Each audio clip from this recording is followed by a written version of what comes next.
It is overtime here again at Old Favorite Friday, talking about incredible classic beers. And for the new year, we are bringing you, well, really, Smuttynose is bringing you a reissue, a 30th anniversary of their Shoals Pale Ale. Now, this is a beer that has been out of the market since at least 2018 when they retired this beer. They made it way back for the first time in 1994. Smuttynose is a fantastic brewery. We have not had a chance to do as many beers from them on Old Favorite Friday as I would like to, because there's not a lot of beers that are available from them down here in South Florida. But this is the beer that I had years and years ago. It's a pale ale, but more in the English style of the pale ale. You kind of see from the color here that like orange hue to it, a little bit more malty.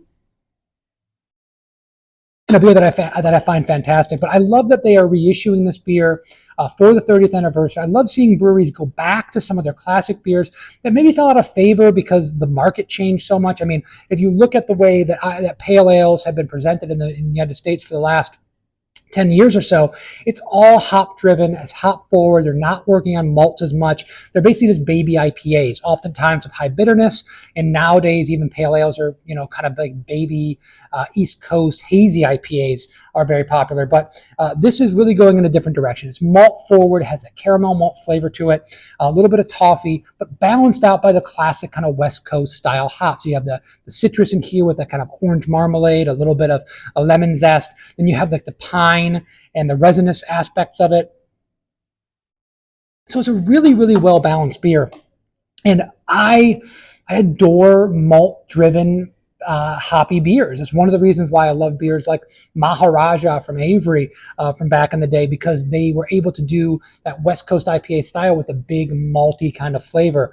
And we just don't see that very often anymore. I know actually my head brewer, Ralph, who is the hop guru here, he refuses to use caramel malts when he makes any kind of hoppy beer. It kind of goes against everything he believes in. So, and I get it. It's not for everybody. But for me, I remember a time where your IPAs, your pale ales, your hop-driven beers could be a little bit more malty and be more acceptable. And that makes perfect sense. I mean, I'm a malt-driven kind of beer drinker, owning a Belgian-style brewery that's very malt-forward and yeast flavors in the beer, loving German styles, those classic styles that have a little bit more maltiness to it.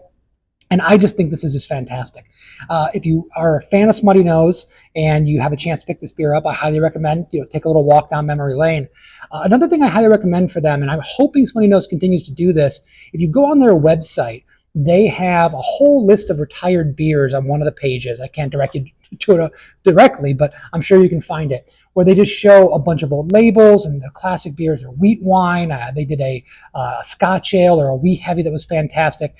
And I love this because so many of these beers I remember getting in trades or driving out of my geographical area and picking stuff up and bringing it back to share, because these guys are fantastic. They've been making great beers for a very long time.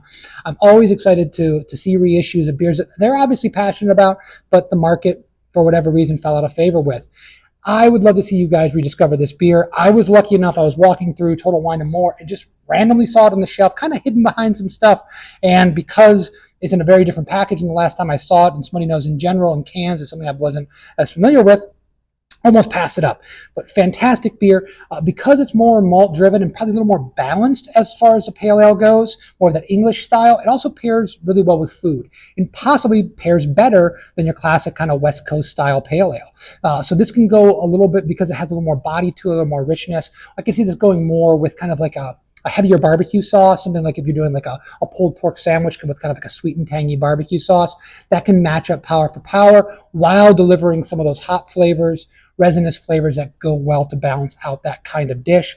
Also something like chorizo tacos with the fattiness of the chorizo, the spices, goes really, really well with something like this. I think those would be two good pairing options for this beer. Yeah, just a really pleasant drinker.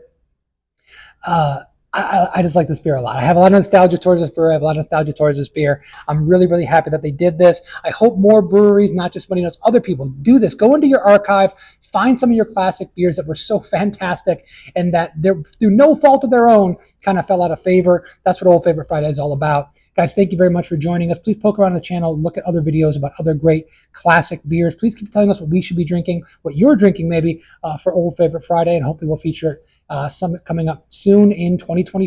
We'll see you then. Cheers.